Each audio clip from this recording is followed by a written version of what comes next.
que no fueron modificados. Pero bueno, para que se guíen directamente por ahí. Entonces ustedes, si ven, no sé, artículo 20, 21, 22, directamente leen ese artículo, que es lo que tienen que tener presente para el momento de parcial por derecho laboral. Así eh, pueden tener todo más claro, digamos, para el momento del parcial. Bueno, a ver.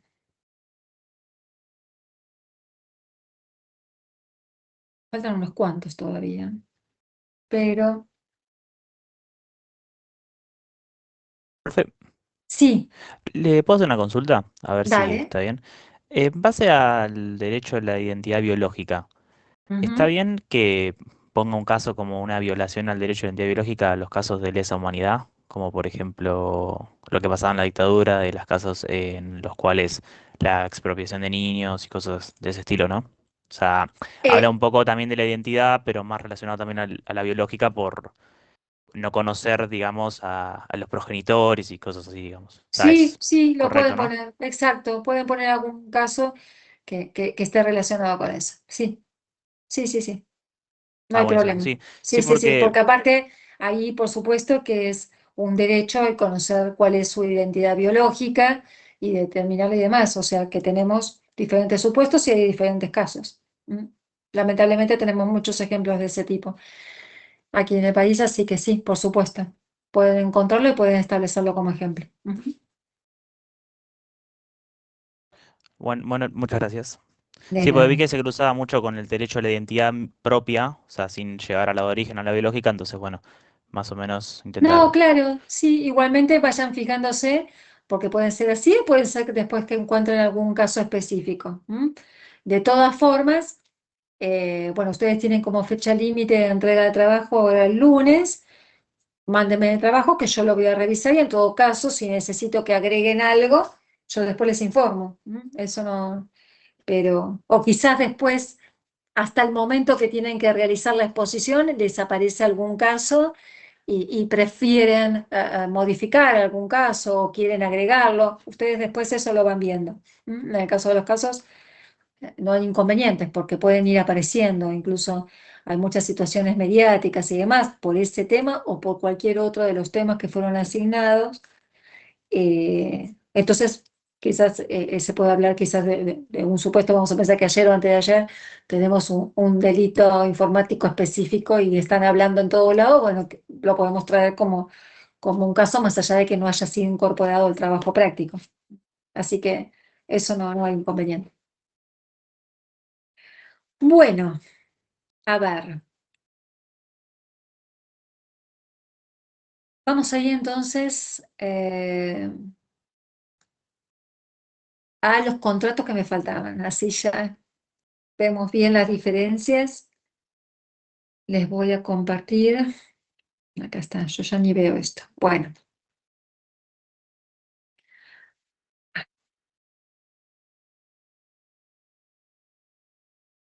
ahora tengo lo de reforma laboral, pero no quiero esto, quiero informáticos, este. ¿Este lo ven?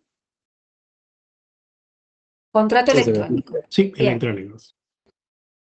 a ver. La clase pasada yo les dije que quedaban pendientes de explicarles el tema de contrato electrónico, fundamentalmente para que establezcan las diferencias de contrato electrónico y contrato informático. ¿Mm? El contrato electrónico seguramente les di el concepto, pero de contrato informático ni hablamos. Contrato electrónico. ¿Mm? Acá arriba tienen bien el concepto que dice, son acuerdos de voluntades entre dos o más partes cuya celebración se perfecciona sin la presencia física de las partes contratantes y a través del uso de medios electrónicos. ¿Mm? Fíjense, sin la presencia física de las partes contratantes y a través del uso de medios electrónicos es lo que va a caracterizar este contrato electrónico. ¿Mm? Y después vamos a ver las diferencias Y a veces, ¿cómo se puede dar que un contrato electrónico a su vez puede ser algún otro tipo de contrato? ¿Mm? Pero fundamentalmente para el contrato electrónico, recuerden que tenemos acuerdo de voluntades, estamos hablando siempre de dos o más partes, sino de personas, la perfección del contrato que se hace a distancia a través del uso de medios electrónicos. Con respecto al marco legal vigente, recuerden que no tenemos una ley específica que hable sobre los contratos electrónicos. Se aplica o el Código Civil o la Ley de Defensa del Consumidor o la Ley de Firma Digital. Según lo que tengamos que resolver, vamos a uno o a otro. Ese es el marco legal vigente para este tipo de contratos. Lo que sigue, esto lo buscan directamente, lo leen de acá, no van a tener inconvenientes. Algo que quiero, el lugar de cumplimiento, el tema de la prórroga de jurisdicción. Cuando ustedes celebran un contrato a distancia, compran o adquieren un bien o un servicio, para poder adquirirlos ustedes van a establecer, tienen que recibir un bien, van a establecer un domicilio para la recepción de ese bien. El lugar donde van a recepcionarlo, que es el lugar de cumplimiento, es aquel en que el consumidor recibió o debió recibir el bien o servicio respectivo. Y ese lugar es el que va a determinar cuál es la jurisdicción. Cuando hablamos de jurisdicción estamos hablando de qué juez se tiene que hacer cargo de solucionar un conflicto derivado de ese contrato.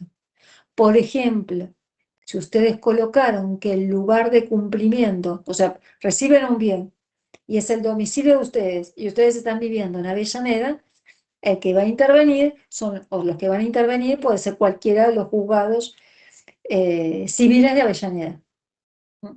Si están en Quilmes va a pasar lo mismo y así dependiendo del lugar donde están. Pero fíjense que la jurisdicción se determina en base a dónde iban a recibir el bien y no de dónde el bien es enviado. Eso es a favor de la persona que lo adquiere, del consumidor en este caso. Porque de esa manera facilita que el consumidor, si tiene que hacer algún reclamo, lo puede hacer. Caso contrario, tendría que ir a buscar un abogado que lo represente en el lugar donde tiene domicilio el proveedor, que puede ser a la vuelta de la casa, que lo dudo porque si no, no tendríamos tanto lío en contrato, y puede ser en cualquier otra provincia. Entonces la idea es esa, favorecer al consumidor. Y después tienen, con respecto a la revocación, recuerden que todos estos contratos tienen 10 días para poder revocarlos desde el momento que los celebran y que en estos contratos siempre se aplica el principio de la norma más favorable al consumidor. Eso también recuérdenlo específicamente para el momento del parcial. Bueno, a ver, tienen, en el caso de contrato electrónico, y el otro de los supuestos que quería que vean es el contrato informático. El contrato informático lo vamos a definir de esta forma. O son aquellos cuyo objeto lo constituyen bienes y o servicios informáticos que crean relaciones entre las partes respecto de hardware o software. En realidad, el contrato informático, lo que va a definir un contrato informático es el objeto del contrato. Y el objeto del contrato lo va a constituir esto de los bienes o servicios informáticos. Si estamos frente a esta situación, no tengan ninguna duda que estamos frente a un contrato informático. Ahora, este contrato informático puede celebrarse, y ahí es donde a veces se confunden.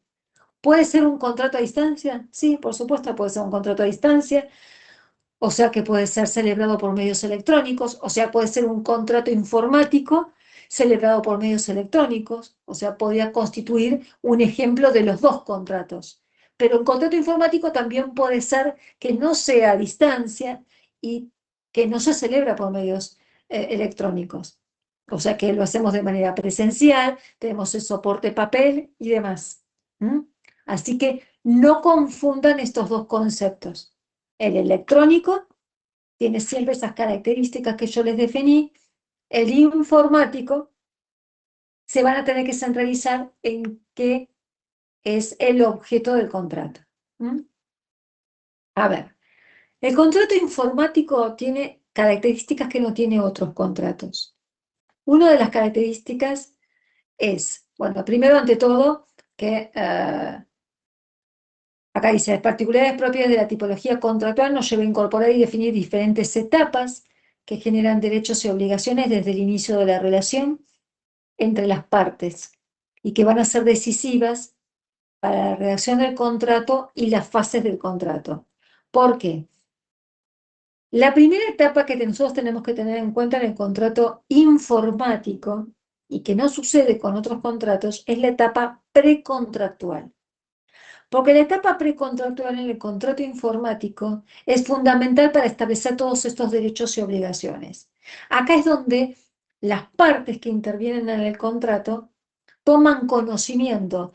El cliente que va a solicitar un servicio informático, un bien informático, va a informar en principio qué es lo que necesita, tiene que brindar colaboración, informando todo de manera clara y precisa a la otra parte para ver qué es lo que necesita, precisa en la medida que pueda, porque partimos de la idea que la persona que adquiere un bien o un servicio de informático, por lo general, no es una persona que tenga el conocimiento adecuado para, a veces, esa formación adecuada como para poder elegir cuál es el que más le conviene.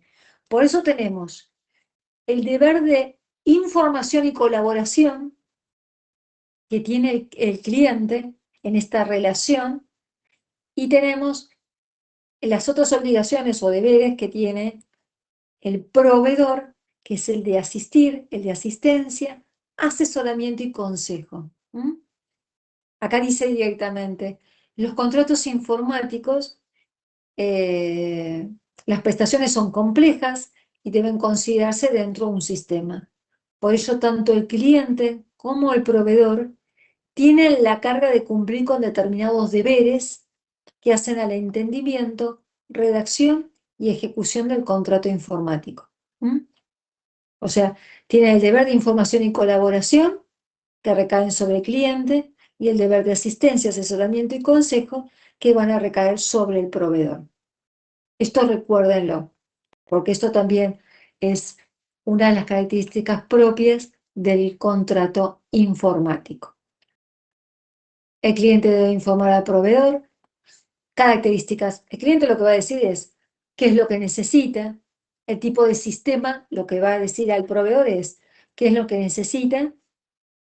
El tipo de sistema en donde va a utilizar lo que está reclamando o lo que quiere adquirir.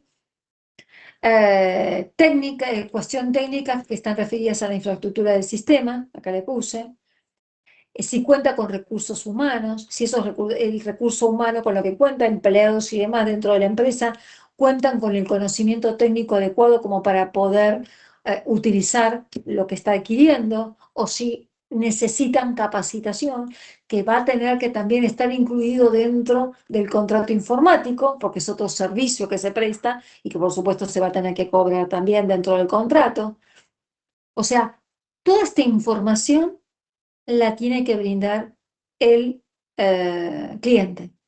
El tema es, a veces el cliente viene y solicita algo y ustedes, una vez que tienen toda la información que les va brindando, lo van a asesorar y van a decir, sí, esto no te va a servir porque tenés tal sistema, porque se va a adaptar o porque tenemos que actualizar tal cosa o deberías utilizar otra. O sea, en el caso de que ustedes sean los proveedores, van a tener que brindar esa información adecuada para poder celebrar ese contrato. Ahora, les leo esto y ahora les explico. La documentación derivada de la etapa precontractual Es una hoja de ruta para las partes y constituye la documentación con total valor jurídico probatorio que se puede utilizar como prueba en un eventual reclamo, ya sea por incumplimiento o disputa del derecho. ¿A qué se refiere esto? Todos esos acuerdos previos, precontractuales, o sea, previos a celebrar efectivamente el contrato y volcarlo todo en el contrato, eh, van a ser prueba fundamental también frente a cualquier conflicto. ¿Mm? Hay correos que se van enviando, información que se va otorgando, qué es lo que solicito, qué es lo que necesito, cuál es el sistema que tengo, toda esa información que se van brindando, para qué lo voy a necesitar, o sea, cuál es el negocio que tiene el cliente, para qué lo va a necesitar, eh, si necesita, como les adelantaba hoy, si necesita capacitar a dos o más personas, quizás como para que puedan utilizar lo que están adquiriendo, todo eso tiene que quedar volcado. Y es fundamental que quede volcado de manera escrita en un soporte papel. Puede ser quizás alguna cláusula, pueden ser diferentes, eh, serían acuerdos parciales que van realizando a medida que van teniendo vinculación entre las partes, lo van acordando para después terminar volcándolo en el instrumento que va a ser el contrato. Pero todo lo demás es conveniente también que se agregue en el contrato, a veces como anexo y demás, eso frente a cualquier conflicto que pueda llegar a suceder. Y si no lo agregan en el contrato, igualmente lo tienen que conservar, porque el conflicto puede aparecer. Sí, ¿quién me quiere consultar? Yo, profe, y Sí, consulta, ¿y el contrato lo tiene que redactar sí o sí un abogado o lo puede redactar cualquier persona? la realidad que lo puede redactar cualquier persona. Lo que sí es conveniente, que si es un abogado y no tiene el conocimiento específico de toda la parte tecnológica, sea asesorado también por, en este caso, el proveedor. Tiene que haber una vinculación. Lo ideal sería que estuviese el abogado y a su vez estuviesen las partes, porque entonces el abogado va tomando conocimiento de todo lo que van solicitando las partes y lo va volcando también dentro del contrato. ¿Mm? Eso es importantísimo también. El abogado, ¿sabes por qué es fundamental en cualquier tipo de contrato? Porque va a prever situaciones que quizás las partes en el momento de ir celebrándolo no lo tienen en cuenta. Quizás alguno dijo algo o hizo referencia a, mirá, pero la información que te voy a brindar es una información confidencial y quedó ahí en la nada. Y el abogado, por ejemplo, lo que nos vamos a dar cuenta es, tenemos que volcar que va a haber información confidencial, que va a quedar entre las partes y que tiene la obligación de no divulgarla. Es una cláusula que vos agregás al mismo contrato. A medida que van apareciendo todas estas cosas, vos lo vas incorporando, porque de esa manera va a ser más clara la relación entre las partes. Entonces cada uno va a saber cuáles son sus límites, cuáles son sus obligaciones dentro de ese contrato. ¿M? Y de qué manera ir adaptándolo. Incluso, fíjense, en el caso de que tienen que por ejemplo, ustedes como desarrolladores le pidieron alguna aplicación o demás, o tienen que tener en cuenta algún software y tienen que ir adaptándolo y cómo va avanzando la tecnología y es un proyecto que tiene varios meses y van incorporándolo y después se dan cuenta que necesitan actualizarlo o hay alguna actualización que es fundamental para incorporarlo también. O sea, todo eso también se tienen que ir modificando las cláusulas del contrato. ¿Mm? Todo eso tiene que quedar siempre todo volcado. ¿Para qué? Evitar siempre la mayor cantidad de conflictos posibles. O sea que si tiene los dos conocimientos, la persona que lo va a redactar sería ideal. Eso es fundamental. Y si no, bueno, también sería conveniente de que más allá de que estén vinculándose con esto, si puede estar en alguna reunión el abogado también, porque quizás hay alguna cláusula y demás que es importante integrar a futuro, digamos, o porque tuvo algún caso que no la incorporó y después hubo algún conflicto, siempre es bueno incorporarla. Bueno, a ver. Etapa precontractual fundamental. Ahí se establecen todo lo que se necesita, que después se va a volcar en el contrato.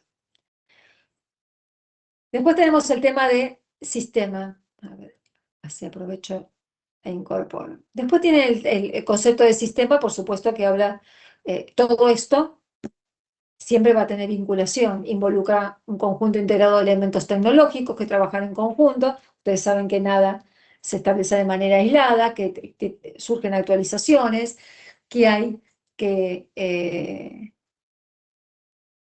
continuar con todo esto, y lo ideal es que se pueda ir todo adaptando a este sistema que van a tener.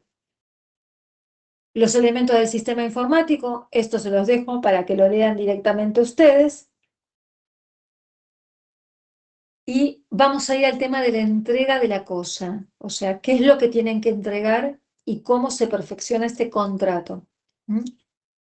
Cualquier otro contrato, vamos a pensar en un contrato de compraventa, ustedes van a cualquier lugar, compran algo, les entregan la cosa, pagan, se fueron, ya está, ya tienen el contrato. En este caso, tratándose de un contrato informático, el concepto de entrega de la cosa, como pide acá, tiene características especiales. ¿Por qué? Porque no solamente se limita a la entrega física de esos componentes del sistema, como les menciono, sino también que va a estar integrado por el tema de que hay que instalarlo, hay que ponerlo en marcha y hay que verificar que todo esté en las condiciones previstas, ¿no? Que funcione de la manera correcta. Entonces, todo esto forma parte de ese concepto de entrega de la cosa. ¿Mm? Esto que les acabo de mencionar. A ver, cuando se entrega, y si tenemos que verificar, por ejemplo, que funcione correctamente, se va a hacer un acta de recepción provisoria. Eso ténganlo presente también. Ustedes lo entregan para que se corrobore si funciona correctamente algo que han desarrollado. Hacen un acta de recepción provisoria y mientras tanto se va controlando. Y una vez que se verifica que está funcionando correctamente, que puede ser a la semana, a los 15 días, dependiendo de lo que tienen que verificar, entonces después ya se hace el acta de recepción definitiva y donde ahí ya queda perfeccionado el contrato. ¿Mm? Ah, que sería lo que se llama test de aceptación, digamos. Ustedes acá lo tienen también y no van a tener problema. Pero recuerden que la entrega de la cosa involucra todo esto que yo les mencioné. Una de las cosas que a veces trae conflicto es el tema del código fuente. ¿Mm? ¿A quién pertenece el código fuente? Según la ley de propiedad intelectual, en principio corresponde siempre al autor. Ahora, ¿puede suceder que no corresponde al autor? Sí, pero para eso tenemos que ponerlo en el contrato, porque hay contratos, como se solicitan, esos contratos a medida, y que necesitan el código fuente, entonces ya se va a establecer en el contrato que se va a entregar esto y que por supuesto esto va a significar un importe mucho más importante, un valor mucho más importante por el trabajo que tienen que hacer y por lo que van a entregar. ¿Mm? O que no lo van a entregar, que lo va a conservar o que lo van a conservar y se limita solamente a pagar por el uso. No adquiere la propiedad del código fuente, como dice acá, sino una licencia para usar directamente el software. ¿Mm? Esto ténganlo presente también. En principio es el autor, según el derecho, la ley de propiedad intelectual. Pero si hubiese acordado otra cosa, entonces se va a entregar directamente el código fuente. ¿Mm? Eso, porque puede aparecer como alguna pregunta, recuerdo que a veces aparece. Garantías que se pueden establecer en el contrato informático, las van a ver las garantías también. Y después lo que les puse fue algunos ejemplos de contratos informáticos que se pueden llegar a dar como para que tengan en cuenta también los conceptos. ¿Mm? O sea, recuerden contrato informático, objeto, bienes o servicios informáticos. ¿Pueden ser celebrados a distancia? Sí, pueden ser celebrados a distancia por medios electrónicos. Puede ser también un contrato electrónico, sí, pero también puede no serlo. Eso recuérdenlo. Bueno, a ver, todo lo que sea contratos, ¿quién me quiere consultar? Sí, profe, una consulta de Dale. las etapas. ¿Solamente está la precontractual entonces? O al menos en este No, tiene PDF. la etapa precontractual, después tiene la etapa de celebración del contrato, y Ujú. después empezaría de la precontractual y después tienen la de celebración del contrato específicamente. Yo directamente hablo de Ok, eso. Hay diferentes etapas que se pueden entablar dentro una vez que se celebró el contrato, pero son etapas que tienen que ver con cómo van a ir entregando el producto, por ejemplo, ¿no? ok, Que perfecto. quizás se entregan una parte, la otra, eso lo pueden convenir dentro del contrato, pero eso ya sería etapa dentro del contrato y dependiendo de lo que uno va a adquirir. ¿Está? Sí, sí, gracias. Ok. Bueno, de esta manera terminaríamos el tema de contrato y vamos a ir al área laboral. A ver, como les adelanté entonces, si quieren ir siguiendo lo que voy a ir hablando del derecho laboral, porque yo tengo un cuadro, no tengo lo mismo que les pasé a ustedes, yo me he ido mejor con el cuadro. eh, que dice exactamente lo mismo que tienen ustedes, si ustedes lo tienen integrado. Ustedes, por ejemplo, cuando buscan a partir del link que yo les di, aparece la ley de contrato de trabajo, los artículos que fueron modificados por la 27802 están actualizados, ya están actualizados directamente. Ustedes leen el artículo y ya tienen toda la actualización. No tienen que estar haciendo comparaciones ni nada. Es donde ustedes se tienen que centralizar. Yo lo que les voy a dar, como les dije hoy, es el artículo que tienen que leer. ¿Mm? No les voy a preguntar si fue actualizado por la ley o no fue actualizado por la ley. Yo les voy a preguntar el concepto, por ejemplo, qué es un preaviso, cómo se determina un preaviso, cuáles son los plazos de preaviso.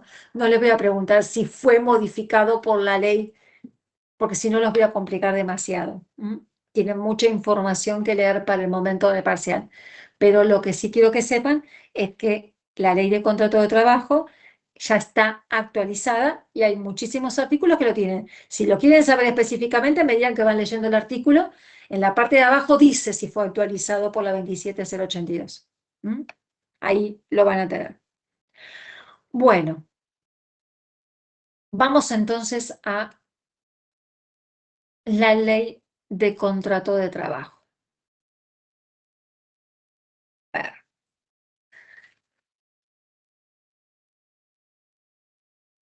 Disposiciones que tenemos que ver de la ley de contrato de trabajo. Hay una definición de concepto de trabajo que está en el artículo 4. O sea que si tienen ahí la posibilidad de verlo, vayan directamente al artículo 4. El artículo 4 dice: constituye trabajo a los fines de esta ley actividad lícita, toda actividad lícita, que se preste en favor de quien tiene la facultad de dirigirla mediante una remuneración. El contrato de trabajo tiene como principal objeto la actividad productiva y creadora del ser humano en sí, en el marco de una relación de intercambio y siempre busca un fin económico disciplinado por la ley. Eso sería concepto de trabajo. O sea que el concepto de trabajo ustedes lo ubican dentro de la ley en el artículo 4. Ahora lo que vamos a hacer es irnos al artículo 12. En el artículo 12 habla directamente de la protección de los trabajadores y fundamentalmente del tema de las normas y qué es lo que firman cuando celebran un contrato de trabajo. Acá específicamente dice que va a ser nula y sin valor toda convención de partes, o sea, todo acuerdo entre las partes, donde se suprima o se reduzcan derechos que están previstos en esa ley o la ley de contrato de trabajo, que puede surgir de la ley de estatutos o de convenciones colectivas de trabajo, ya sea al momento de celebrar el contrato, ya sea durante la ejecución del contrato o ya sea cuando hacen referencia a derechos provenientes de la extinción del contrato de trabajo. ¿Mm? O sea, todos aquellos derechos que se reconocen al trabajador desde el momento que inicia la relación laboral hasta la finalización de la relación laboral, incluso todo lo que tenga que ver con los efectos de la extinción, cuando hacemos reclamos por las indemnizaciones que nos pueden llegar a corresponder, dependiendo de la situación en que se encuentre cada uno, todos esos derechos van a surgir de la ley. Ahora, si eventualmente en un momento que se firma un contrato, el trabajador renuncia a normas que ya están contempladas en la ley, esas normas se van a considerar, o esas renuncias, digamos, a través del contrato o de la firma, se van a considerar nulas. Directamente, se suprimen, como si no hubiesen estado escritas. Recuerden siempre que las normas en derecho laboral están a favor del trabajador en la mayoría de los casos, más allá de modificaciones o demás, y en la relación laboral el trabajador se considera que se encuentra en desigualdad respecto del empleador. Entonces, por eso estas normas son disposiciones que no pueden ser, o sea, no pueden, son irrenunciables, digamos, por parte del trabajador. A ver, tiempo de servicio. Esto es para cuando tenemos que calcular la indemnización por antigüedad, pero acá hay una definición, después vamos a ver el tema de la indemnización por antigüedad aparte. ¿Qué es el tiempo de servicio? Cuando se reconozcan derechos al trabajador en función de la antigüedad, ¿cómo hacemos para calcularlo? El tiempo de servicio va a ser el efectivamente trabajado desde el inicio de la relación, incluyendo el correspondiente a los contratos sucesivos. Pero que a veces ustedes inician una relación laboral, no se registra como si fuesen contratos y van celebrando de manera continua diferentes contratos. Todo eso es tiempo de servicio. Y eso se va a tener en cuenta al momento de determinar la antigüedad del trabajador. Ahora, también se dice que se computará como antigüedad el tiempo de servicio anterior en los casos en que el trabajador hubiese cesado por cualquier causa en el trabajo, por supuesto, y reingrese bajo las órdenes del mismo empleador. Si transcurre un plazo de 2 años entre el cese del vínculo laboral y cualquiera sea la causa, y el trabajador reingresa a prestar servicio con el mismo empleador, la antigüedad del tiempo de servicio anterior no va a ser computada. A ver, esto significa lo siguiente. Ustedes están trabajando para un empleador, trabajaron 5 años. Renuncian. Es una forma de extinguir la relación laboral. Renuncian, ¿por qué? Porque se van a ir del país. Se van del país pensando que no van a regresar. Pero la realidad es que prueban suerte o se arrepienten o quieren regresar porque no se adaptan. Regresan. Si ustedes regresan y tienen la posibilidad de poder reingresar bajo las órdenes del mismo empleador y el lapso de tiempo, digamos, entre que ustedes renunciaron, que sería la extinción de la relación, hasta que reingresan, no pasaron 2 años, entonces, si estuvieron trabajando 5 años antes, se va a sumar. Ese tiempo de servicio se va a computar. Ahora, si transcurrieron más de 2 años y reingresan bajo las órdenes del mismo empleador, en ese caso, el tiempo anterior de servicio no se va a tener presente al momento de calcularle la antigüedad y en todo caso la indemnización por antigüedad. Así que eso ténganlo presente. Gratuidad, el artículo 20. Y entonces, si renuncia el empleado, igual se cuenta para la indemnización futura. Si renuncia, Como Acá usted dijo, dice por ejemplo, extinción, renuncias. acá dice extinción de la relación laboral, cualquiera fuera la causa. Entonces se va a computarizar también. Acá dice cualquiera fuera la causa. Y una de las formas de cese del vínculo laboral es renuncia del trabajador. Bien, perfecto. Sí, ahí se debería computar. Acá en este caso es clarito. Cuando veamos las formas de extinción, la primera forma de cese de la relación es por renuncia. Y acá dice, ni siquiera dice cese de la relación, dice cualquiera fuera la causa. Y no establece como una excepción el momento de la renuncia. O sea que debería estar incorporada. Gratuidad. Esto es importante para que lo recuerden. Todo lo que tenga que ver con iniciar acciones legales o administrativas para reclamar por los derechos cuando ustedes son trabajadores o sus derechohabientes, o sea, las personas que lo hacen en representación del trabajador, son gratuitas. No tienen que pagar. Ahora, este artículo agrega la parte de la pluspetición inexcusable. ¿Qué es esto? Esto es cuando se configura de manera objetiva una sobreestimación de los créditos reclamados. Cuando se reclama más a sabiendas de que se está reclamando más, lo denuncia la otra parte y se termina probando en el juicio. En ese caso,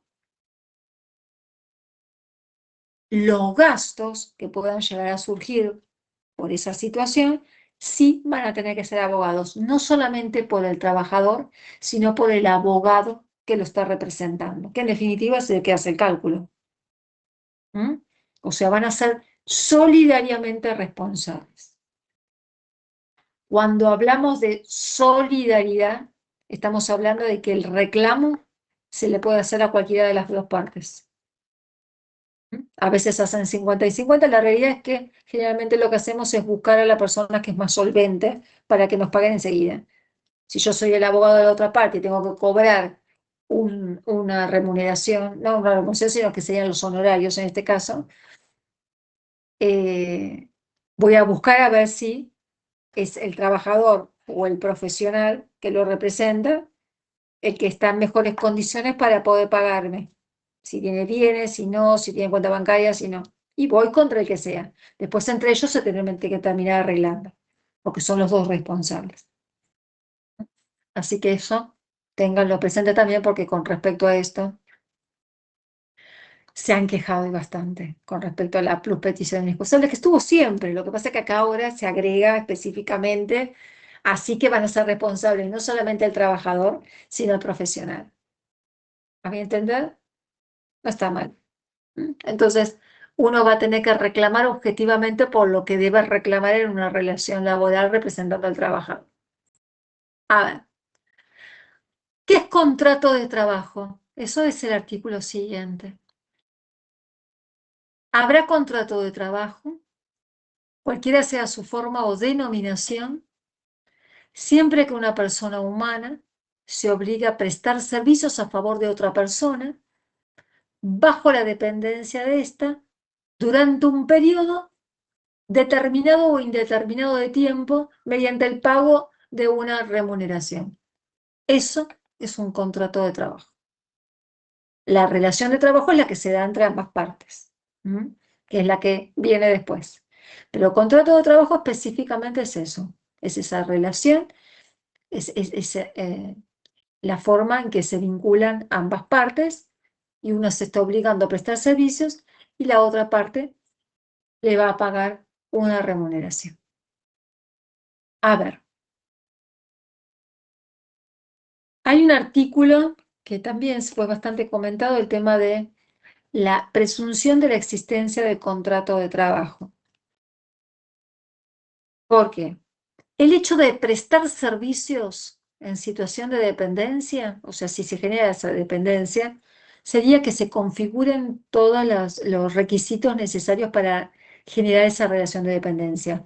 Uno está cumpliendo un horario de trabajo, siempre en el mismo lugar, cumple directivas de la persona, recibe pago de una remuneración. Bueno, en principio tenemos una relación de trabajo, salvo que se pruebe lo contrario por alguna circunstancia, la realidad es que estaríamos frente a una relación laboral.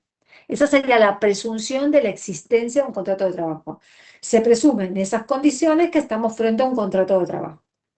Ahora, la otra parte de este artículo dice que ese artículo no será de aplicación cuando mediaren contrataciones de obra o de servicios profesionales o de oficios o cualquier otra modalidad que comprendan prestaciones de servicios sin relación de dependencia y que se emitan recibos o facturas correspondientes a la forma de contratación o el pago se realice conforme a los sistemas bancarios u otros sistemas que determine reglamentación correspondiente.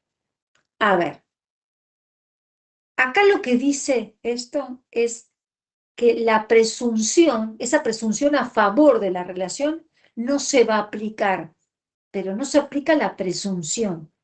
No es que no hay relación laboral. Si hay relación laboral en esos supuestos, que puede ser, por ejemplo, yo presto un servicio, soy profesional, puedo estar facturando, pero aparte de eso, y puedo percibir el monto mensual a partir de un banco, en forma bancaria, como dice acá también, pero cumple un horario de trabajo, tengo que estar a disposición de otros, tengo que cumplir directivas, tengo que asistir a reuniones, o sea, todo aquello que configura una relación laboral, la relación laboral la puedo probar igual. ¿Mm? Acá dice que en principio esa presunción no está contenida en estos casos, no que no podemos probar la relación laboral. ¿Mm? Así que eso va a depender de la situación concreta. Es más, incluso acá ponen como causal el tema del pago se realiza mediante los sistemas bancarios. Y hoy en día, con la reforma, se establece que obligatoriamente los trabajadores tienen que recibir el sueldo a partir de una cuenta bancaria. O sea que acá la verdad que me parece que se confundieron porque no establecieron cuál es la diferencia. Antes era en efectivo o a través de una cuenta bancaria. Hoy directamente es obligatoriamente a partir de una cuenta bancaria. Así que bueno, no sé qué quisieron poner acá. ¿Quién es el empleador? Eso está en el artículo 26, como para que me sigan con lo que estoy leyendo.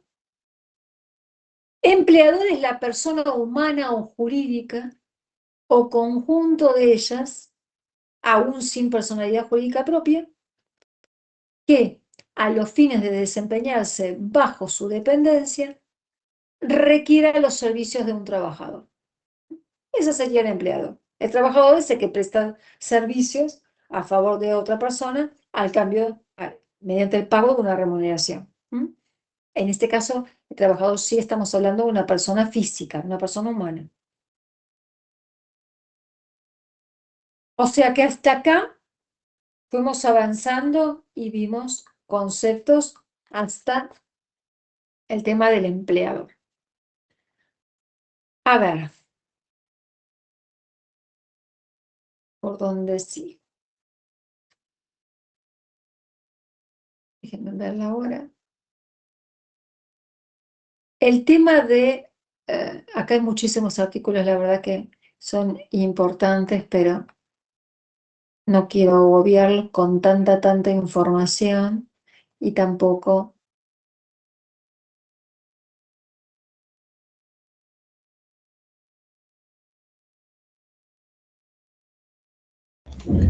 Profe, consulta. ¿Va a pasar algún, o podría pasar algún parcial modelo o algo así? La verdad es que no, con tanto contenido no sé cómo estudiar esto, Por profe. eso les digo que se centralicen en los conceptos. Yo, por ejemplo, si hago multiple choice y te puedo llegar a preguntar en una ¿cómo se define un contrato de locación? Por decirte algo. Entonces, en el multiple choice te voy a poner la definición del contrato de locación, pero también te voy a poner las definiciones de los demás contratos. O te voy a modificar algo para que si tenés que definir me definas exactamente qué es el contrato de locación. Por ejemplo, uso y goce temporario de una cosa a cambio de un precio en dinero. Por eso es lo que se tienen que grabar respecto, por ejemplo, de ese. Después hay otros que quizás es más fácil. El tema, ustedes tienen el tema de los atributos. No tengo un modelo porque todavía, no, la verdad que todavía no lo hice. Después tienen el tema de los atributos, por ejemplo, que son 5. Se me ocurre algo como eh, cuáles son los atributos de la personalidad, y yo ahí les puedo poner cualquier cosa. En algunos van a existir esos 5, quizás en otros les voy poniendo otras cosas, de los cuales también podrían llegar a ser como para que ustedes lo recuerden. Por Claro. eso hay definiciones que van a ser a veces más fácil. Hay otras que si ustedes leen el concepto, yo recuerdo que cuando tuve los cuatrimestres pasados y que habíamos hecho de esta forma, muchos me decían que habiendo visto la clase, leído, después lo podían ir desarrollando y lo podían entender. Ahora, el tema de quizás contestar específicamente un tema, sí, a veces es más complicado. En el tema de contestación de los temas, yo les diría que se centralicen, que lean bien el tema de la ley laboral, cuando tengan que responder ustedes directamente. Fíjense después, cuando yo les ponga los artículos de la ley laboral que tienen que leer, fíjense bien cómo dicen los artículos. Por ejemplo, cómo se tiene que pagar la indemnización en el caso de despido. Ahora van a ver cómo se calcula una indemnización en caso de despido sin justa causa. Vamos a ver que la 115, que no me quiero perder esto. Sin justa causa, por ejemplo, vamos a ver ahora en el 245, que en el caso de que a un trabajador lo despidan sin invocar una causa, por el solo hecho de despedirlo, tiene derecho a una indemnización. ¿Y esa indemnización cómo se calcula? Entonces es un mes de sueldo, que se toma siempre la remuneración mensual normal y habitual, por cada año de servicio que estuvo trabajando. O sea, tomamos la remuneración mensual normal y habitual del trabajador y lo multiplicamos por la cantidad de años que estuvo trabajando. Ahora, el mismo artículo dice, por cada año de servicio o fracción mayor a 3 meses. Nosotros ahora vamos a ver, como ejemplo, si ustedes trabajaron 5 años y 4 meses, la indemnización que le va a corresponder es de 6 remuneraciones, como para que tengan el ejemplo. Pero les puedo decir, más allá que sé que es mucho contenido, que tiene muchas cosas, sobre todo también el tema de poder cubriendo todo esto. Y de hecho, esos montos son los que tiene que estar cubriendo también un jubilado, con la jubilación que Vas recibe. a Coto y pagás la SUBE y se te fue ya. No, no, olvídense, claro. Eso depende de lo que puedan llegar a hacer. Pero mi obligación es decirle que este artículo está, que debería cubrir todo eso y cuál es el monto. Después, las conclusiones se las dejo a ustedes. No, lo que me Así llama la que, atención es de dónde sacan ese monto. por eso es que a veces están reclamando que, por supuesto, que el salario mínimo vital aumente, porque es el monto que debería aumentarse. Lo que pasa que, bueno, debería ser en forma gradual, así como tiene que subir el salario mínimo vital, también tiene que subir la jubilación y tienen que Claro. subir las otras cosas. Ujú. Pero esto hoy es esto, y esto es publicado por el gobierno. Bueno, a ver, salario mínimo vital, como para que sepan, es sueldo anual complementario. Ustedes que están a la noche y que muchos trabajan, saben que el sueldo anual complementario es el aguinaldo. Vamos al artículo, que es el 121. Se entiende por sueldo anual complementario la 12ª parte del total de las remuneraciones definidas en el 103, las remuneraciones mensual normal y habitual que percibe el trabajador. ¿Cuáles son? O sea, para los que no trabajan o no lo recuerdan, cuando hablamos del sueldo anual complementario estamos hablando del aguinaldo. El aguinaldo se paga 2 veces, tiene 2 pagos anuales. Uno es el 30 de junio, o debería ser el 30 de junio, y otro es, o debería ser el 18 de diciembre. Esas son las fechas que están contempladas en la ley de contrato de trabajo. ¿Qué es lo que representa? El 50% de la remuneración que tiene el trabajador, de la remuneración más alta. A veces hacen un promedio, dependiendo de cómo es, pero siempre se calcula en un 50% de la remuneración. Si hablamos en términos generales, tenemos que durante todo el año nosotros tenemos 12 remuneraciones, con el sueldo no complementario tendríamos 13 remuneraciones anuales. Por eso se llama así, complementario. A ver, el pago proporcional. El sueldo no complementario se va devengando, esto para que lo recuerden, el sueldo no complementario se va devengando mes a mes. Ustedes lo van ganando mes a mes, pero lo que hace el empleador es abonárselo 2 veces en el año. Entonces, esa es, digamos, el justificativo de por qué tienen un pago proporcional cuando se extingue la relación laboral en cualquier periodo intermedio entre un aguinaldo y otro. Si ustedes lo van a despedir el 30 de junio y se extingue la relación ahí, le van a pagar el aguinaldo completo porque justamente coincide con el pago del aguinaldo. Pero puede suceder que lo despidan 2 meses después y ahí le van a tener que pagar la proporción que le corresponde por julio y agosto. Porque ustedes lo van ganando mes a mes. Porque si no lo ganaran mes a mes, no lo tendrían que cobrar. No tendrían que cobrar esa proporción. Pero, como le decía, el empleador se los abona 2 veces al año porque la ley así lo determina, por supuesto. No es un capricho tampoco del empleado. Así Pero que eso no se había modificado, profe. Ahora directamente no queda excluido. esto es lo que queda. ¿Dónde? El pago del aguinaldo en despidos, digo. El pago del aguinaldo en despidos, Ujú. si es despido, o sea, en el caso que yo les di el ejemplo de recién, es cuando ustedes renuncian. Extinción de la Sí. relación laboral por renuncia. Ahí Ah, le pagan la proporción. sí. En despidos también se abona la parte Ah. proporcional. El tema es que no se tiene en cuenta para calcular la base sobre la cual ustedes van a reclamar la indemnización.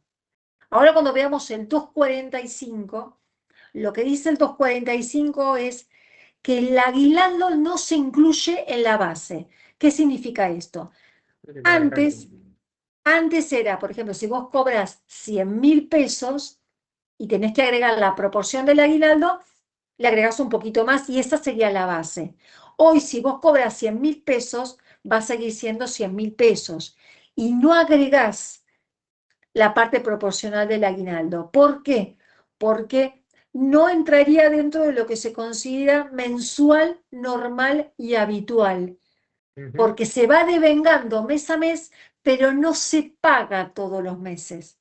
Como no se paga todos los meses, no sería mensual, Ujú. porque el 245 dice que tiene que ser devengarse y pagarse todos los meses. Y acá o sea, nosotros lo generamos, ustedes lo generan si están trabajando, pero no se paga todos los meses. Por eso no forma parte de la base. Ahora cuando veamos el 245 lo vamos a ver. Claro. Lo que sí les quería aclarar Pagame es, entonces proporcional todos los meses. claro, De- exacto. Bueno, yo Una recuerdo locura. que cuando quisieron hacer la reforma de la ley laboral, cuando estaba Macri, que decía la reforma de la ley laboral, todos decían que iban a sacar el aguinaldo en ese momento. Y yo lo que les explicaba en las clases era que no sabía, que en definitiva, sobre todo en época de inflación y demás, no sé si le terminaba conviniendo que se sacara, porque en realidad, si no te pagaban 2 veces al año, pero te lo van dando como te lo vas ganando mes a mes, porque en realidad vos te lo ganabas enero, febrero, marzo, abril, mayo, y recién te lo pagaban en junio. Lo único que tenían que tener la constancia era que si querías tener un aguinaldo como era antes, tenías que guardar esa proporción para tenerlo todo junto en junio. Pero en época de inflación no sé si no te termina conviniendo tenerlo de esa forma. Aparte lo tenés con anticipación. No era que se perdía el derecho a hacerlo. Yo recuerdo que ese era uno de los comentarios que hacían, digo, claro, la gente no entiende que se va ganando mes a mes y que te lo pagan 2 veces al año.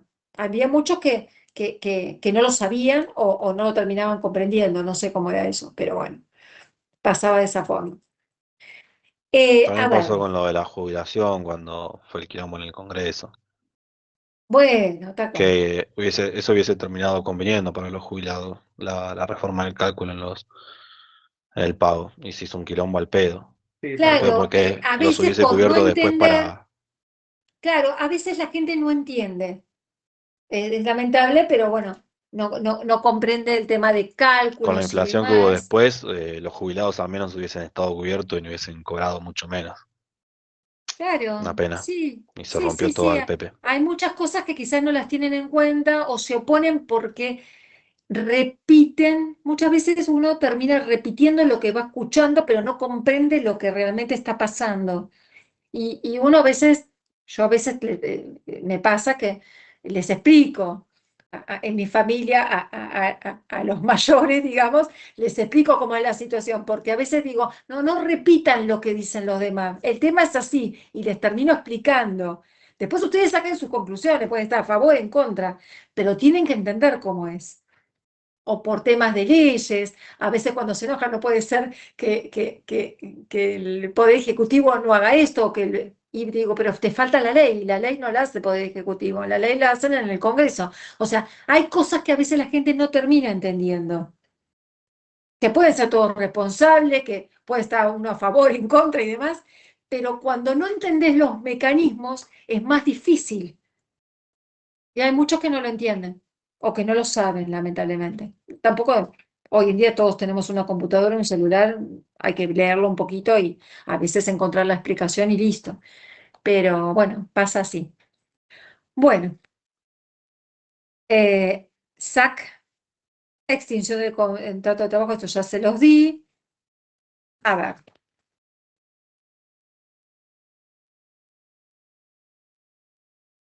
a ver si tengo 190 y pico, o si me voy directamente al otro acá.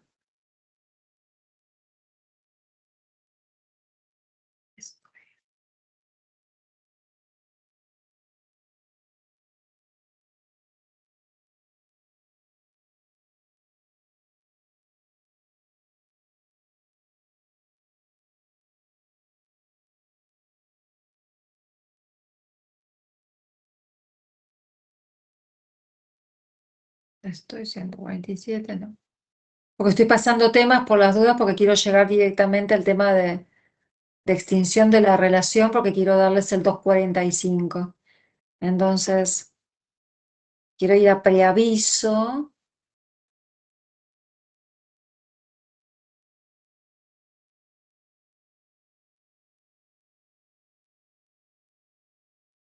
Estamos por acá.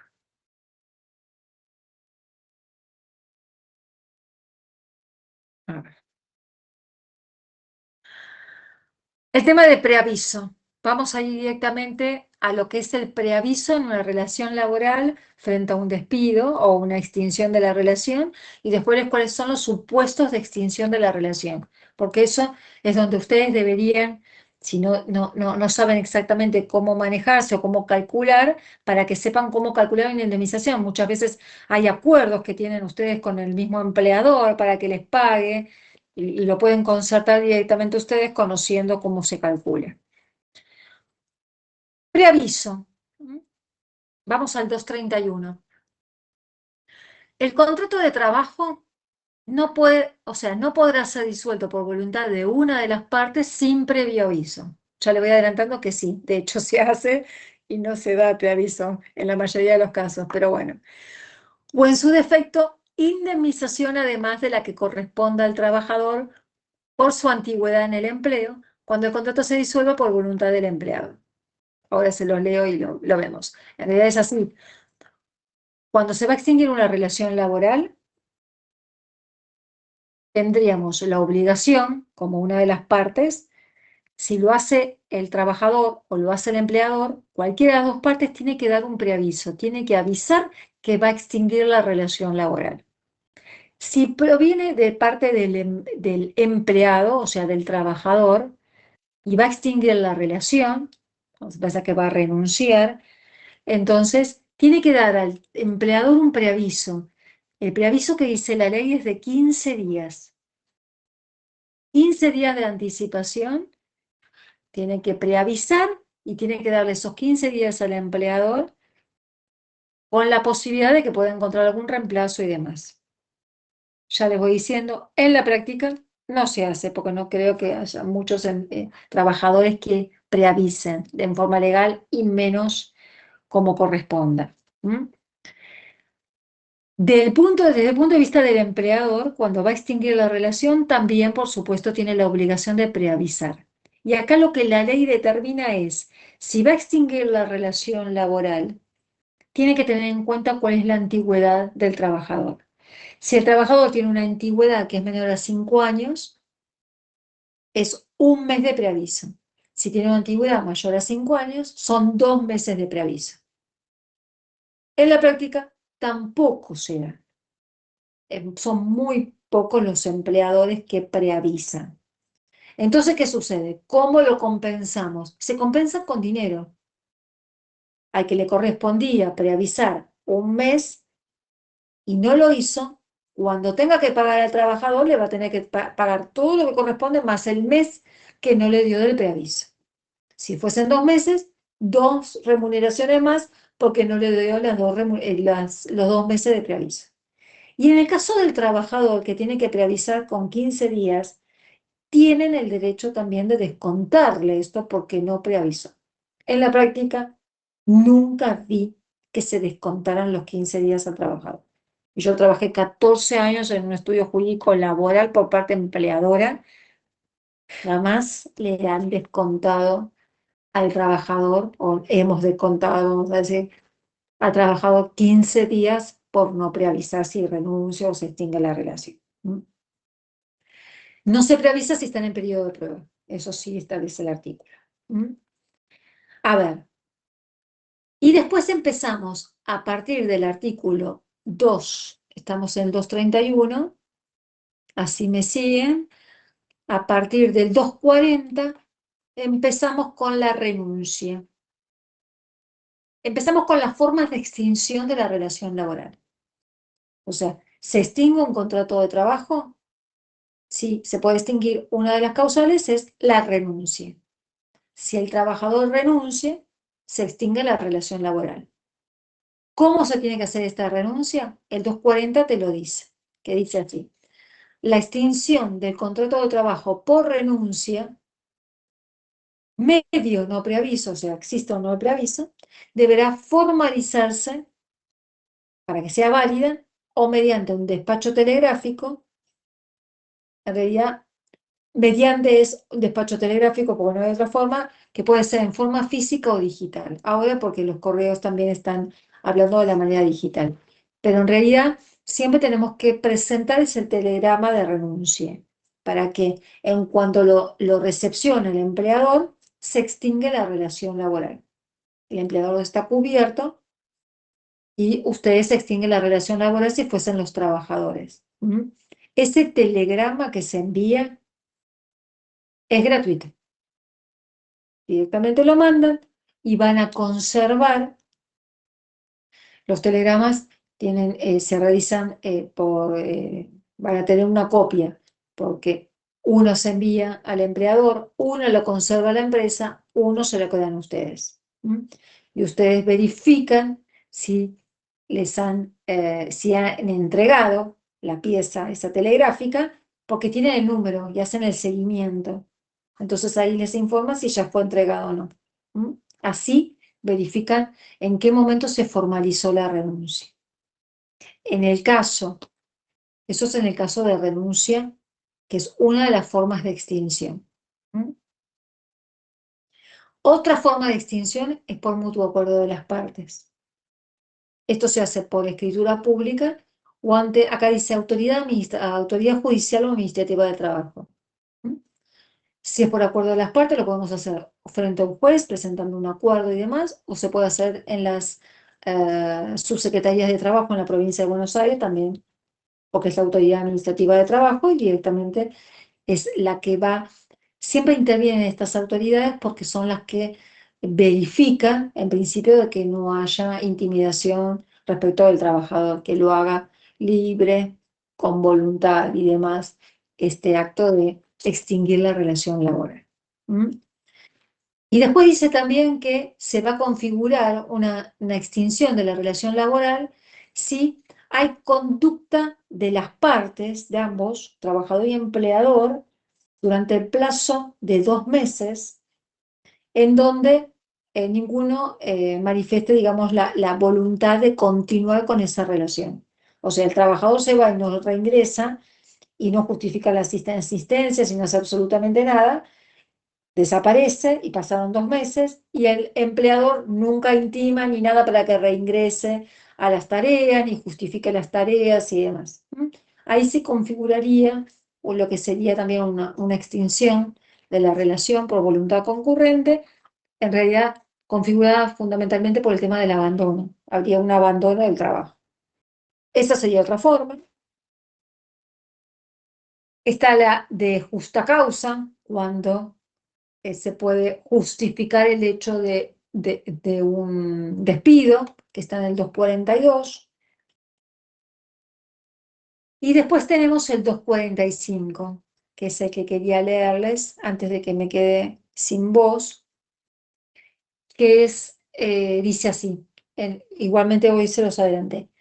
En los casos de despido dispuesto por el empleador, sin justa causa, habiendo o no mediado preaviso, y luego de transcurrido el periodo de prueba, se deberá abonar al trabajador una indemnización equivalente a 1 mes de sueldo por cada año de servicio, fracción mayor a 3 meses, tomando como base de cálculo la mejor remuneración mensual normal y habitual devengada durante el último año o durante el tiempo de prestación de servicios si fuese menor.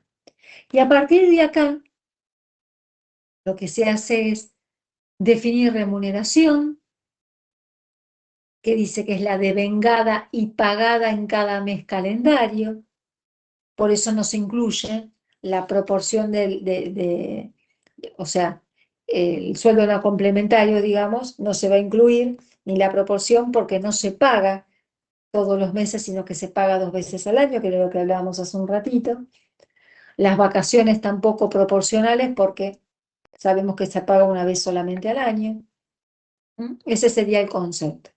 Después se establece lo que es habitual, lo que es normal.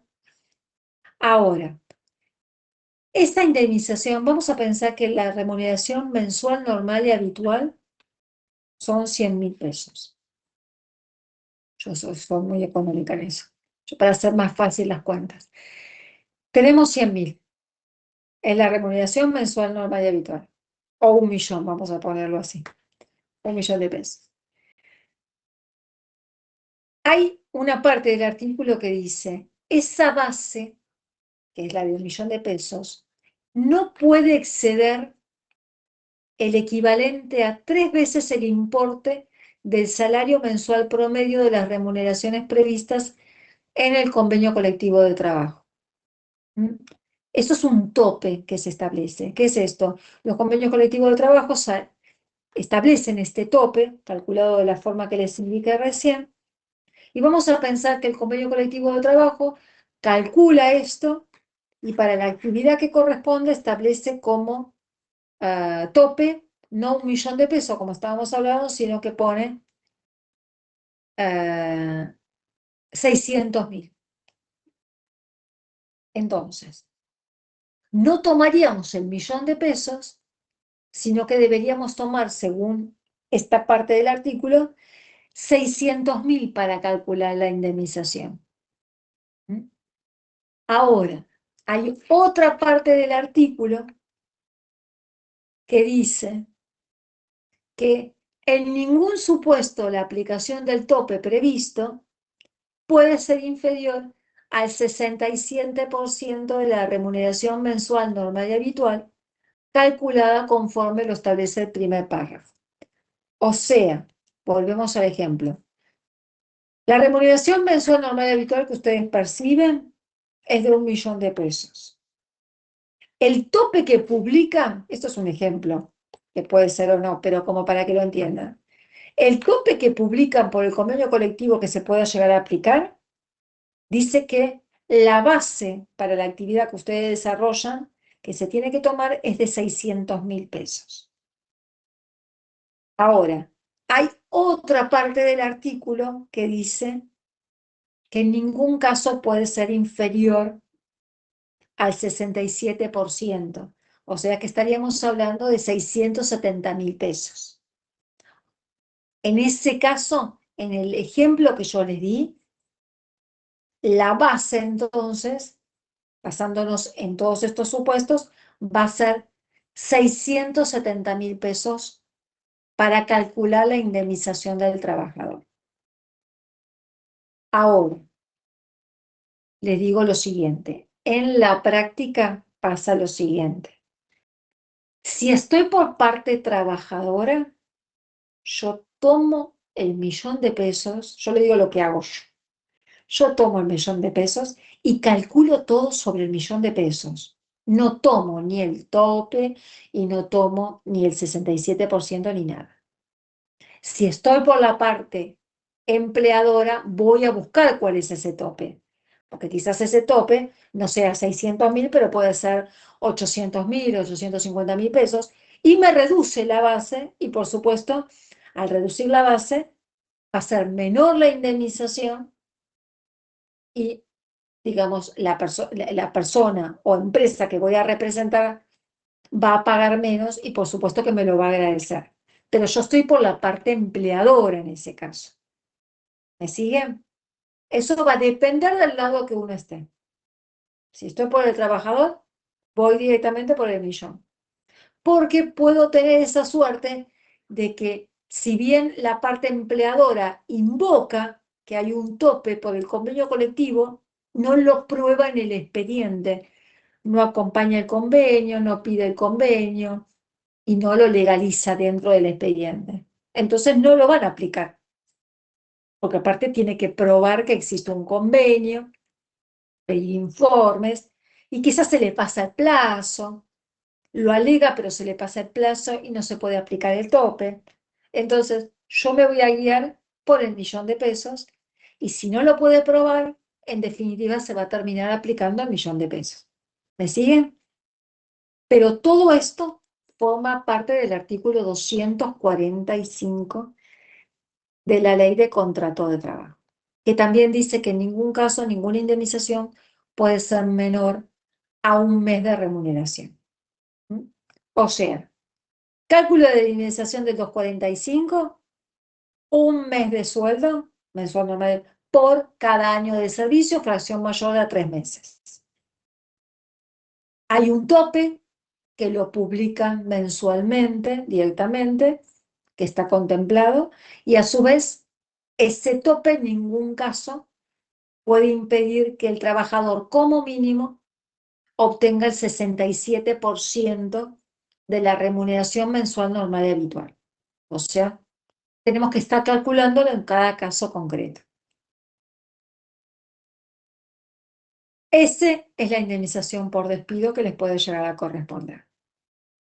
El 245 habla de agravamiento por cuando los despiden por un acto discriminatorio, establece cuáles son las causas del acto discriminatorio, que puede ser por motivo de raza, etnia, dice sexo, género, orientación sexual, posición económica.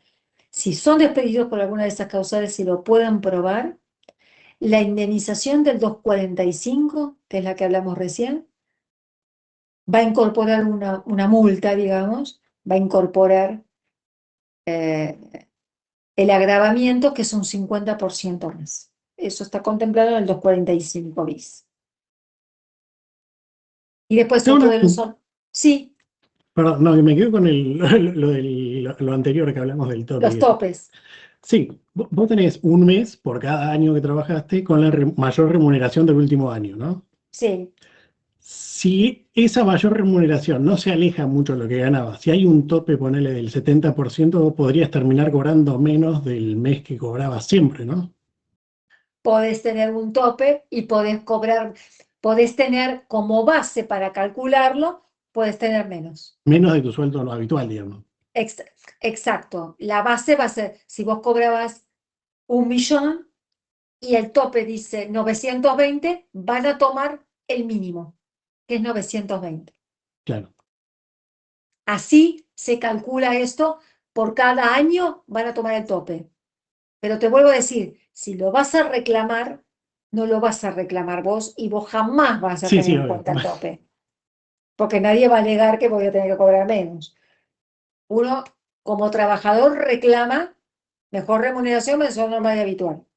El tope va a ser el que tiene que pagar, que puede que se le pase, o que no lo pueda aprobar o demás. Pero sí, te lo pueden llegar a bajar. El tema es que nunca te lo puedan poder llegar a bajar más del 67%, porque eso es en base a una sentencia que se dictó en un caso laboral donde se consideró que cualquier suma en donde te reduzcan, digamos, la remuneración por debajo del 67% está afectando tu derecho de propiedad. Entonces, ese es el tope que ponen también. Profe, y el tope, dos consultas. La primera, el tope que vos hablás, ¿de dónde lo puede conocer? Por ejemplo, un trabajador raso. El tope de el convenio colectivo de trabajo Ajá, lo publican directamente en ahora la Secretaría de Trabajo, antes era el Ministerio de Trabajo. ok. Y la segunda, habían puesto en el chat hoy temprano del tema del pago de indemnizaciones en cuotas y no sé qué. Eso de Sí, plano, o está mal o es incompleto, ¿verdad? el pago de indemnizaciones en cuota todavía ahora está vigente. Sí, Sí, pero no es para todas las indemnizaciones, es para las que tengan instancia judicial, ¿verdad? es para, sí, en principio sentencia judicial, no te van a obligar cuando hay acuerdos, entiendo, porque el acuerdo lleva también la forma de pago, para eso está el acuerdo. Claro. Pero sí hay una sentencia y estaría esa posibilidad de que lo puedan hacer. No obstante, todavía está discutido a ver cómo se tiene que manejar eso. Si se reclama, si se pide al juez, si lo decide el juez. Pero todo esto del pago en cuotas es cuando interviene el juez, cuando hay un juicio de por medio. Sí, O sea, en una indemnización normal y tradicional como la de toda la vida, que te echan y que te pagan, es en un pago. en principio debería ser en un pago. Ahora, ¿pueden alegar este artículo? Lo pueden alegar, pero ya Sí, estaríamos frente a la justicia. claro, exacto. Pero de plano sería en un pago. Esperemos que sí, Sí, sí. perfecto, gracias. Esperemos que sí, sí. Igualmente, hay muchas cosas que todavía están en el aire, Sí, porque sí, sí, no sí. se termina definiendo. Yo Ujú. incluso les vuelvo a decir, cada curso que veo, si hay 3 o 4 que realizan una exposición, ni siquiera los 3 o 4 que están en la exposición se ponen de acuerdo cómo son las cosas. Pero claro, pero hasta que no vaya, y es más, y va a pasar así, cada juez nos va a decir una cosa distinta. Sí, Lo que pasa es que nosotros nos vamos a agarrar de lo que nos conviene a nosotros. tal Si cual. hay Había un escuchado juez, que... sí. Perdón, sí, pensé que había No, terminado. no, no, decime. No, no, que había escuchado que esto también iba a traer muchos juicios laborales o lo comparaban con algo de la Claro. Banelco, algo así, que era como que medio que si bien bueno, el objetivo que se buscaba era bueno, qué sé yo, nada, en fin. Exacto, el objetivo era reducir la litigiosidad, digamos. Sí, El de esta ley exacto. era reducirlo. Lo que pasa es que hasta que todo se ponga en funcionamiento y veamos cómo se resuelve y demás, hay muchísimos artículos que se va a plantear la inconstitucionalidad. Y Claro, esto va a eso. ser litigioso, porque la Ujú, inconstitucionalidad te la va a declarar un juez. Y claro. para eso tenés que reclamarlo. Sí, eso es así, hasta que se vaya acordando. Veremos a ver cómo van resolviendo. si se va resolviendo a favor o en contra. Ahora iremos viendo, hay muchos artículos que ya tienen declarada inconstitucionalidad, para algunos sí, para otros no. Vamos a ir adaptando lo que nos convenga en el caso concreto, digo yo siempre. Si soy el trabajador, por supuesto voy a plantear todas las inconstitucionalidades que necesite. Si soy el empleador, quizás hay algunas cuestiones que ni siquiera las tengo que plantear. Sí voy a pedir el pago en cuotas. No importa cómo me lo den y demás, lo voy a plantear y lo voy a tratar de adaptar al caso concreto porque me lo están autorizando y veremos a ver qué pasa. Exactamente, por ese lado es donde te van a salir las empresas en el pago en cuotas. A ver, ¿tienen la posibilidad de pagarte en un pago? Sí, pero se van a meter en un juicio con tal de tener este pago en cuotas. El pago en cuotas es lo que te dice que ya incluso hasta te establece cuál va a ser la actualización. Sí, un 3% anual. Exacto, y el IPC. El 3%, el IPC más el 3% anual. Sí. Un montón. La realidad es que, claro, Sí, pero en realidad no sabemos lo que va sucediendo y cómo va incorporándose el resto. Porque acá siempre no, es una lotería, acá nunca sabes ni cuál va a ser la inflación, ni cuál va a ser el índice y demás. Entonces también hay que ir viendo eso. Hay mucho conflicto.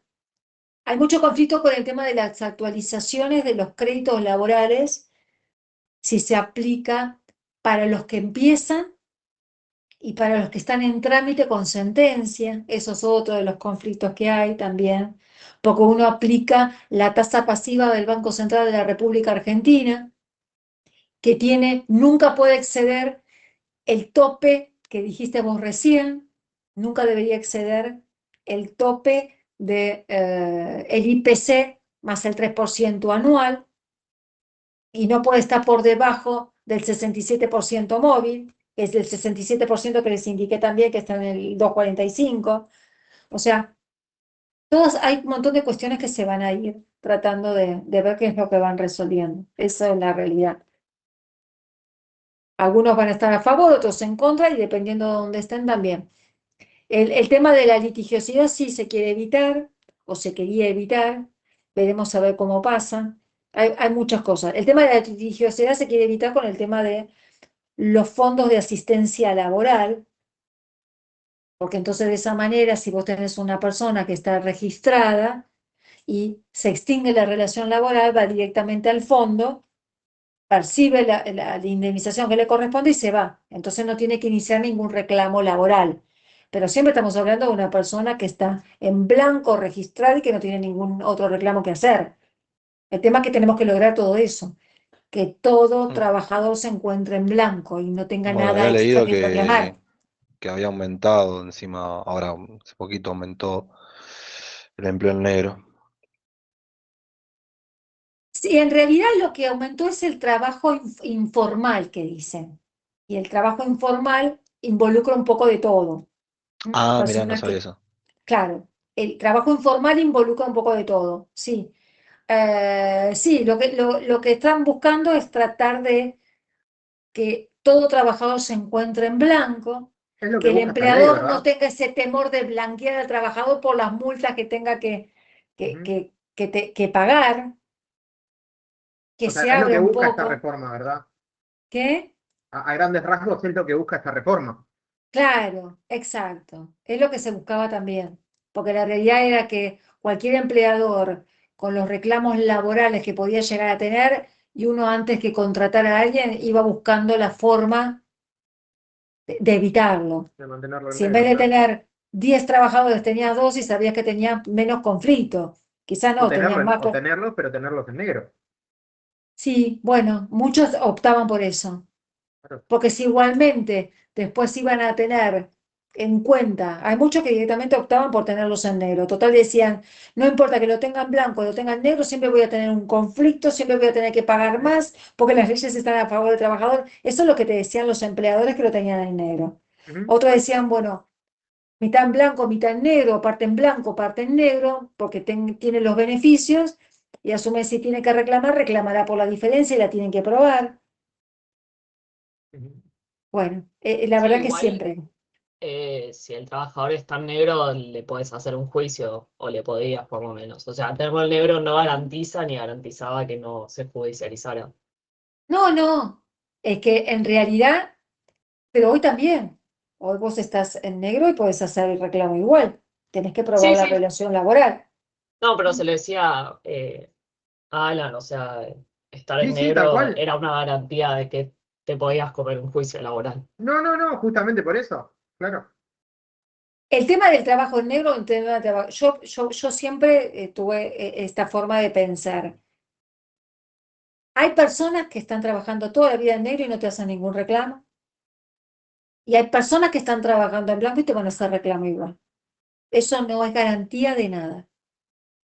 La verdad, no es garantía de nada. Si vos no querés reclamarle o hacer un juicio al empleador y estás trabajando incluso parte en blanco, parte en negro, cuando termina la relación y te querés ir, te sentás y tratás de llegar a un arreglo, o dependiendo de la relación que tuviste, quizás no le reclamás nada porque percibiste montos en negro, pero a vos en su momento te sirvió. O sea, es muy relativo. Y hay personas que sí, que continuamente están haciendo reclamos judiciales, que trabajan pocos meses en un lado y hacen un reclamo judicial. Hay personas que se dedican a eso directamente, que lo Ahí van haciendo. dice una partecita, justo estaba leyendo el artículo. Una vez que vos percibís la indemnización, ya después no podés hacer ningún tipo de reclamo sobre el contrato de trabajo. No puedes hacer ningún reclamo, claro. Igualmente yo creo que ahí los jueces laborales lo que van a hacer, porque siempre hicieron lo siguiente, los jueces laborales lo que hacen es, vos reclamás determinados rubros y percibís una indemnización por esos rubros. Te hacen declarar exactamente cuáles son los rubros que vos estabas cubriendo, por si querías reclamar por otro. Ahora, lo que establecen es que si vos percibís una indemnización por el 245, lo que no podés hacer es reclamar después por otras vías, por ejemplo, la vía civil, el daño moral. El daño moral en el área laboral, por lo general, a veces no corría, que lo podías reclamar, sí, pero en el área civil podías reclamarlo. Ahora Sí, sí, dice eso, si lo naturaleza tenías, civil, claro, contractual y si ahora tenés, extracontractual. claro, tenés percibís una indemnización en el área laboral, automáticamente eso te va a cortar la posibilidad de ir por otras vías para reclamar, salvo que haya delitos penales o ilícitos penales, decía la ley. Sí, lo dice justo abajo. Exacto. Eso es lo que establecían. Pero bueno, después veremos a ver cómo lo toman también los jueces, porque fíjense que los jueces también tienen que interpretar la ley y ver cómo lo aplican en el caso concreto. O sea que hasta que no veamos cómo se va resolviendo todo esto en cada caso y pase un tiempo y tengamos la sentencia, tampoco vamos a saber cómo lo van resolviendo. Veremos a ver a la larga cómo lo van resolviendo. ¿Mm? Así que bueno, la ley, yo lo que quiero que sepan, lo que dice la ley. A partir de ahí, veremos cómo se sigue. Pero bueno, para que tengan presente que está la ley y que si se tienen que sentar a negociar, que muchas veces, en el caso de ustedes, cambian de trabajo y quieren negociar porque tuvieron trabajo parte en blanco, parte en negro y quieren que se les reconozca, pero no quieren hacer un reclamo judicial, ustedes se pueden sentar y pueden reclamarlo y pueden arreglarlo perfectamente, sabiendo cómo tiene que hacer el cálculo. ¿Mm? Muchas veces eso es lo que necesitan saber, para saber si lo que le están otorgando es lo que les corresponde o no. Antes que renunciar directamente y no percibir absolutamente nada. Uno a veces tiene, o si tiene esa posibilidad de poder hacer un reclamo, decir, mira, no estoy de acuerdo con el trabajo y demás, no quiero reclamar por las diferencias o por el trabajo en negro, pero quisiera llegar a un arreglo con ustedes, ¿de qué manera lo podemos hacer? Y te hacen, quizás te hacen un ofrecimiento, las empresas te hacen un ofrecimiento, sí te van a hacer presentar un acuerdo ante la autoridad administrativa del trabajo para que se extinga a partir de lo que te están pagando. Eso con seguridad, para que no le vuelvas a hacer después otro reclamo. Pero eso sí lo hace. Así que bueno. Bueno, chicos, viendo la hora, siendo viernes y ya hablamos un montón. Bueno, recuerden lunes la fecha límite para entrega de los trabajos prácticos a quien le falta. Lean mucho todo esto y yo les voy a pasar después, mañana les paso bien los datos, los artículos que tienen que leer. Y bueno, lean mucho, así les va a todos bárbaros y no tenemos recuperatorio tampoco, podemos seguir avanzando. Ojalá, Que les vaya Ojalá, bien, profe. que tengan buen fin de semana, Gracias, profe. Igualmente, profe. que les Me vaya voy muy a bien. quedar pensando Claro, el profe. cálculo de la inflación. Sí, bueno, eso después se lo incorporan. Ahora hay una modificación, pero esta modificación ustedes saben que después rigen por años y años, así que después se la terminan grabando. Profe, Bueno, sí, una consulta. Para entregar el TP va a poner un link en el campus, hay que mandárselo a usted, ¿cómo es no, eso? mándemelo a mi correo electrónico directamente, a mi correo con copia para Matías y directamente yo lo subo desde ahí. No, en el campus no, porque yo después lo que subo al campus es el resumen que considero que tienen que leer para el segundo parcial. Ok. Pues ya, Así no profe. se hace el lío. Ujú.